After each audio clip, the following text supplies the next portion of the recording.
Well, Fort Cavazos and the soldiers as part of 3 Corps are absolutely critical to the biggest transformation that the Army is undertaking in 20 years.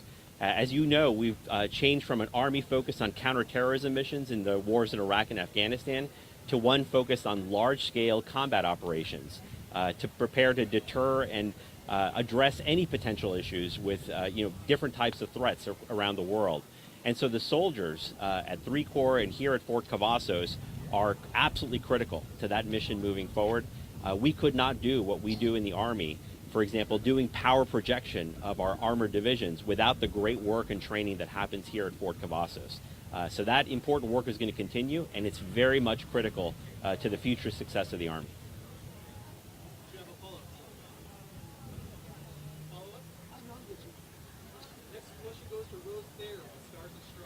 Hi, Rose. Hey, good to see you. Good to see you. I have a two-part recruiting question. The first part is how these changes in ceremonies like this, how do you anticipate them supporting recruiting efforts? And then the second one is where the Army stands with the Be All You Can Be and talk to majors and where that is. Sure. Rose, thanks for the question. I'll answer the first one. As many of you all know, the Army is facing a significant recruiting challenge last year and this year. We think it's something that's going to be with us for quite some time, just given a number of larger factors about how the economy is changing, the attitudes of our 18 to 24-year-old youth population, and how they make decisions about their career. So your question is, how does the name redesignation affect this? We've actually done a lot of research over the last year about what motivates these young Americans to consider military service, and they said that the two biggest factors for them is career opportunities down the line, and also their concern about whether a job in military service aligns to their values and their potential future. So for us, it is all about exposing more of America's youth to the job opportunities, the career potential, and the limitless benefits that you get from military service and the training and education that you receive.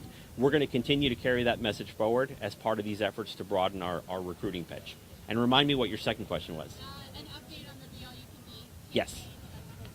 Absolutely. So as you know, earlier this year, we relaunched our national media campaign focused on rebranding the Army to focus on Be All You Can Be, which is really a message about empowering what individuals can achieve in their career by joining the Army. And so the first couple of advertisements, you mentioned Jonathan Majors, were featured as part of that. While there's an investigation that's ongoing, we, at an abundance of caution, took those ads down.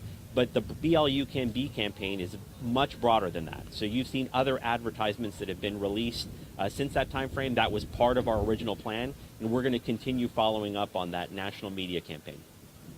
Thanks, Rose. Next question goes to Adam Schindler with KXXBABC.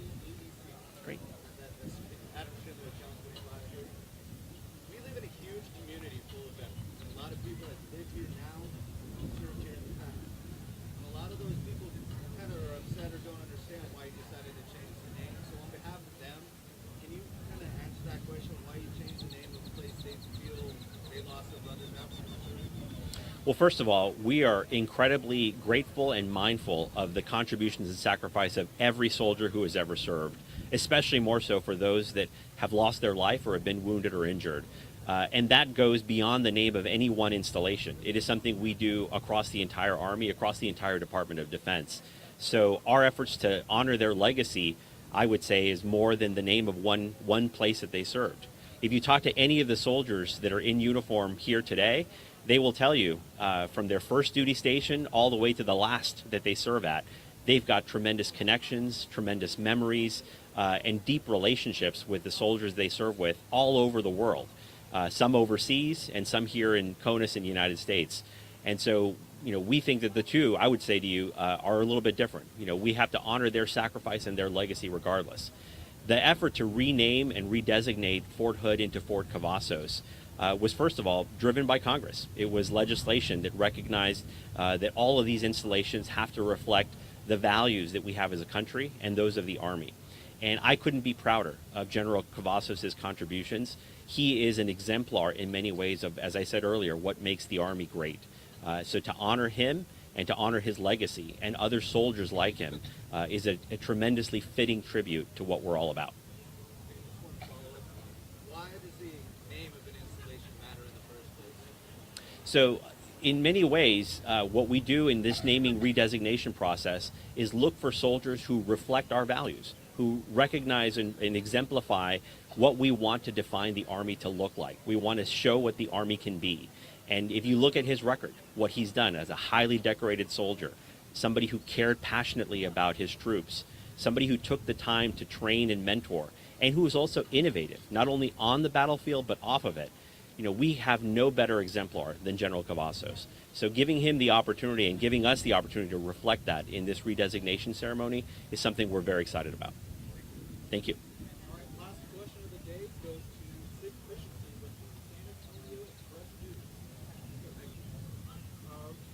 I'm sure by now, sir, you've heard a lot of people who knew General Cavazos talk about him in terms that put him up close to the same list.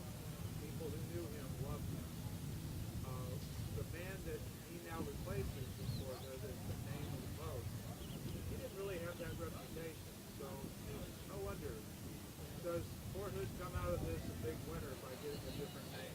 A name that's more relevant to people, but also a man who fought for his country rather than a man who's a traitor to it. Well, we're committed and we're focused right now on the future of Fort Cavazos and what it means and what it represents. As you said, a highly decorated soldier who left an example not just of innovation on the battlefield, but commitment to his troops both on and off of it. We think that sends a powerful message, not only to the soldiers that are currently serving today, but to those who are yet to serve in the future. Recognizing that talent and leadership in the United States Army comes from all over America. And we're very proud of this redesignation ceremony. And as I said earlier, the opportunity to honor the achievements of this tremendous leader. So, Fort Cavazos better than Fort Hood?